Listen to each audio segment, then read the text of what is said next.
देखिए, पहले मैं इंट्रोड्यूस सबको करा दूं। यह पीछे जरा लोगों का ये शोर ना करें। यह national coordination committee of electricity employees and engineers की आज लखनऊ में मीटिंग हो रही है। यानी बिजली कर्मचारियों और इंजीनियरों की राष्ट्रीय समन्वय समिति है, जिसमें देश के 27 लाख बिजली कर्मचारी शामिल हैं। 27 लाख पूरे कंट्री के सभी प्रांतों के, सभी केंद्र शासित प्रदेशों के, और इसमें देश के सब फेडरेशन हैं। तो राष्ट्रीय स्तर के लोग आए हुए हैं। मैं all India power India federation के हमारे सेक्रेटरी जनरल हैं रत्नाकर राव, ये हैदराबाद से आए हैं। Subhash Lamba ji electricity employees federation of India के वाइस चेयरमैन हैं, ये हरियाणा से आए हैं। R.K. Trivedi ji all India power diploma engineer federation के राष्ट्रीय अध्यक्ष हैं और मीटिंग में साथ में थे। तो सभी फेडरेशन थे। फेडरेशन के जो निर्णय हैं अब आप रिकॉर्ड करिए, वो मैं संक्षेप में आपको बता दे रहा हूँ। उत्तर प्रदेश में और चंडीगढ़ में बिजली के निजीकरण के विरोध में नेशनल कोऑर्डिनेशन कमेटी ने यह निर्णय लिया है कि राष्ट्रव्यापी आंदोलन किया जाएगा। पहला निर्णय यह है कि 13 दिसंबर को उत्तर प्रदेश और चंडीगढ़ के बिजली के निजीकरण के विरोध में पूरे देश में विरोध सभाएं होंगी। 13 दिसंबर को, 2 दिन के बाद।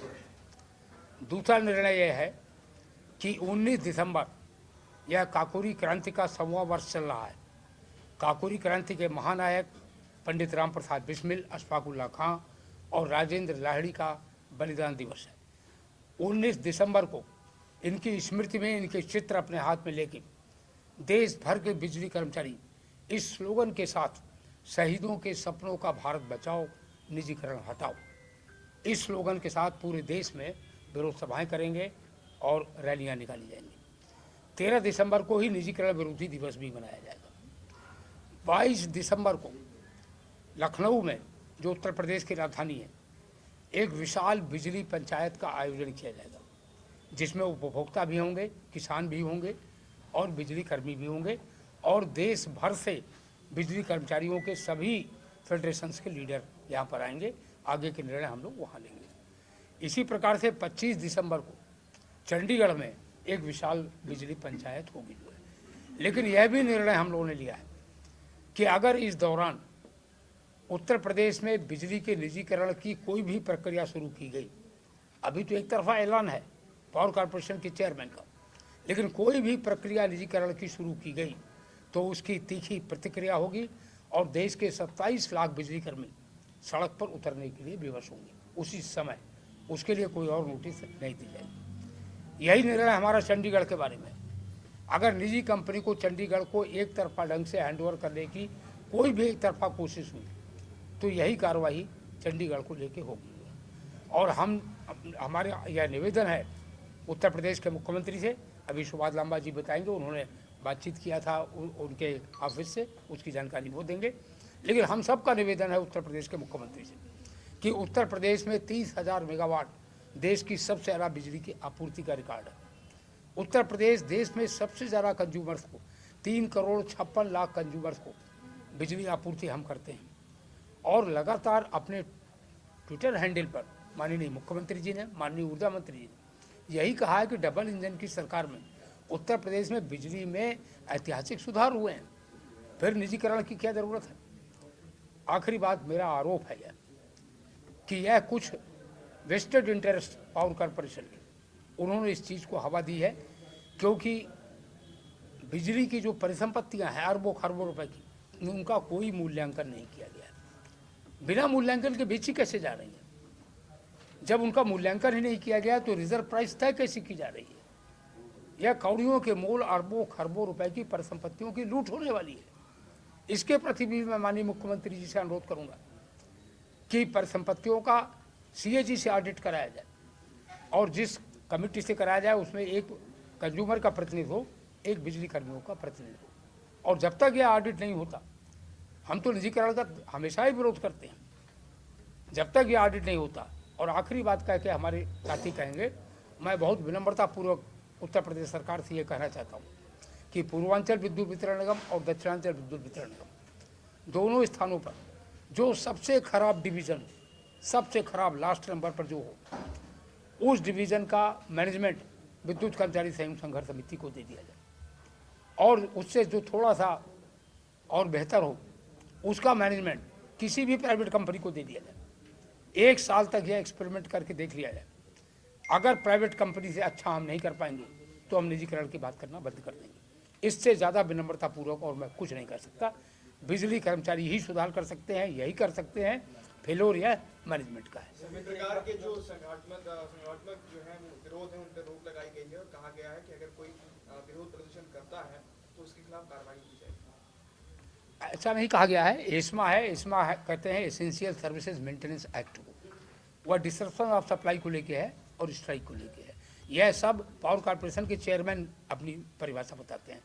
आप सबकी यह सुन लीजिए। मैं अनुरोध करूंगा, सुभाष लांबा जी, इनकी बातचीत हुई है मुख्यमंत्री जी के कार्यालय में, एक कर लीजिएगा। सुभाष लांबा जी की बातचीत हुई है मुख्यमंत्री जी के कार्यालय में, उनकी बात सुन लीजिए। देखिए, ये जिसने बताया कि ये बिजली का निजीकरण जो हो रहा है ये परिसंपत्तियों की लूट है। इसमें किस किस का हिस्सेदारी है उसकी खुलासा होना चाहिए और इसकी सीएजी से ऑडिट होनी चाहिए। उसके बाद ही इसकी प्रक्रिया शुरू होती है, लेकिन उससे पहले शुरू किए जा रहे हैं। तो ये जो टकराव की स्थिति यहाँ पैदा हो रही है, हमारा इसमें प्रयास था कि national coordination committee of electricity employees and engineer की आज यहाँ बैठक होने वाली थी, जो अभी हुई है। हमारा प्रयास था कि इस टकराव को टालने के लिए माननीय मुख्यमंत्री जी से मुलाकात का समय मिल जाए। तो कल मैंने टेलीफोनिकली मैसेज वहाँ बातचीत किया था कि नेशनल कोऑर्डिनेशन कमेटी आ रही है, इसलिए माननीय मुख्यमंत्री जी से हमारी बातचीत मुलाकात कराने का समय निश्चित करें ताकि हम अपना पक्ष माननीय मुख्यमंत्री जी के सामने रखें। आज सुबह फिर मैंने लगातार प्रयास किया है, केवल यही जवाब था कि हम बातचीत करके आपको सूचित करेंगे, लेकिन अभी तक कोई सूचना ऐसी आई नहीं। क्योंकि हम ये चाहते हैं कि जिस तरीके से इसका निजीकरण के नाम पर ये परिसंपत्तियों की लूट हो रही है, हम माननीय मुख्यमंत्री संज्ञान में अपना पक्ष रखना चाहते हैं ताकि वो उसके बाद कोई फैसला ले सकें। और ये पूरी दुनिया के स्तर पर हम देख सकते हैं। पिछले दिनों आंदोलन हुआ, माननीय ऊर्जा मंत्री और 2 और मंत्रियों के साथ जो समझौता हुआ संघर्ष समिति का, उस समझौते को लागू करने की बजाय एक नया विवाद और शुरू कर दिया कि अब दोनों डिस्कॉम का भी प्राइवेट हाथों में दे दिया जाए। तो इसलिए पूरा देश का कर्मचारी मजबूती से लड़ेगा। और मैं मीडिया के साथियों के मार्फत से देश की जनता को ये बताना चाहता हूँ कि यहाँ तो कह रहे हैं कि 40,000 करोड़ रुपए मतलब सब्सिडी देनी पड़ रही है, घाटा है डिस्कॉम में। लेकिन चंडीगढ़ में तो पिछले 7 साल में लगभग 1600 करोड़ का मुनाफा है, तो उसको क्यों दिया जा रहा है? तो ये निश्चित तौर से नेशनल बुद्धिकरण पाइपलाइन योजना के नाम पर ये सब पब्लिक सेक्टर को प्राइवेट हाथों में देना जा रहे हैं। निश्चित तौर से इसका पूरे देश के स्तर पर विरोध, जैसे दुबे जी ने कहा, हम उसका डट करके विरोध करेंगे। हमारी लाशों के ऊपर से अगर कोई निजीकरण हो सकता है, जब तक जिंदा रहेंगे इसको किसी कीमत पर हम निजी हाथों में नहीं जाने देंगे, संकल्प हमने लिया है।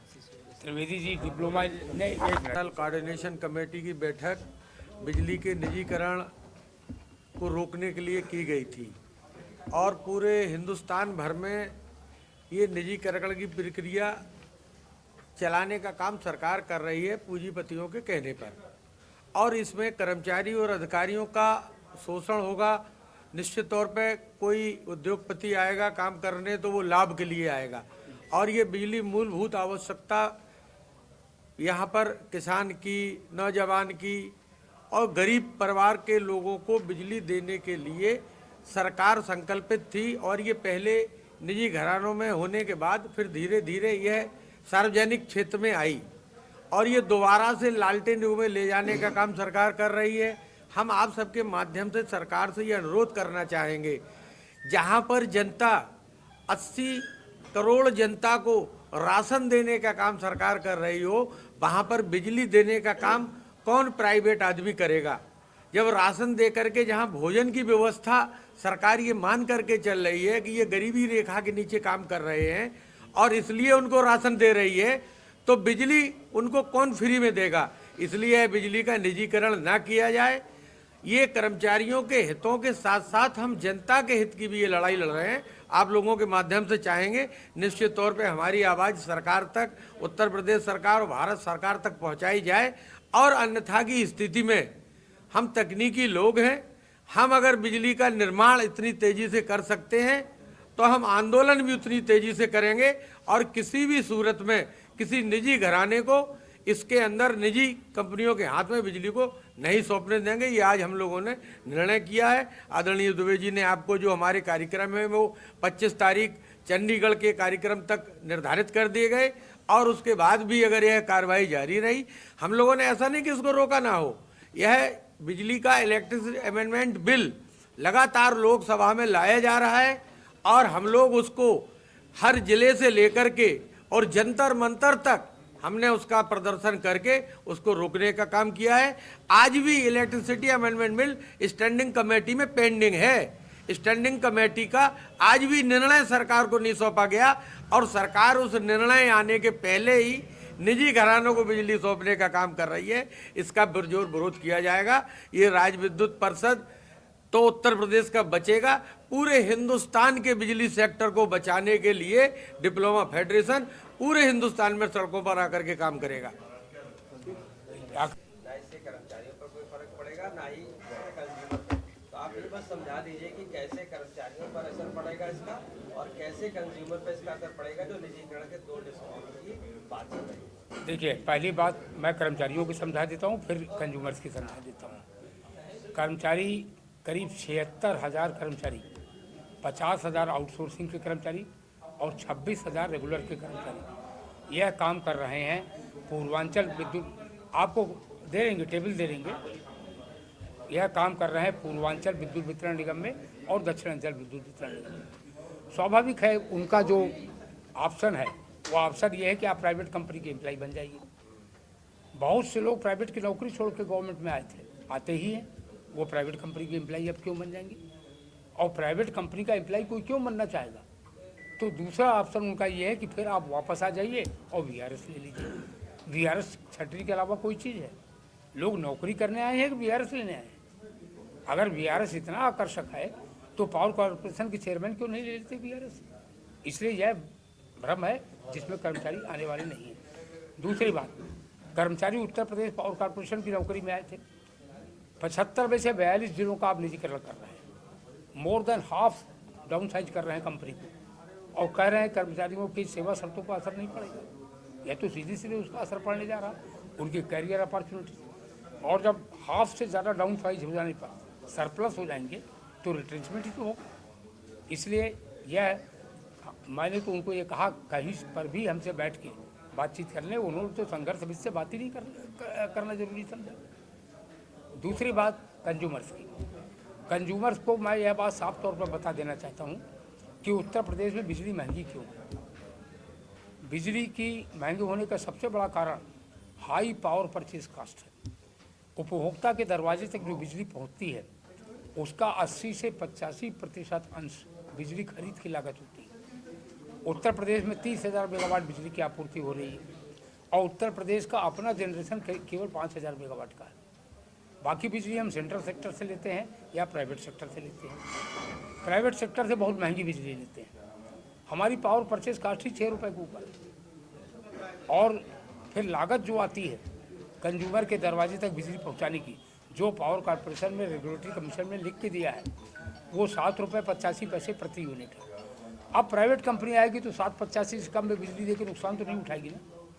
प्राइवेट कंपनी आएगी तो एक झटके में ही ये टैरिफ 10 रुपये का हो जाएगा। 500 यूनिट तक बिजली का जो इस्तेमाल करता है यूपी में, उसका टैरिफ है 6.5 रुपये पर यूनिट। और मुंबई में 2 प्राइवेट कंपनियां हैं, टाटा और अदानी, उनका 500 यूनिट पर टैरिफ है 18 रुपये प्रति यूनिट। वो भी सीट आपको हम बांट देंगे। तो प्राइवेट कंपनी के लिए यह बिजनेस है, हमारे लिए ये सर्विस है।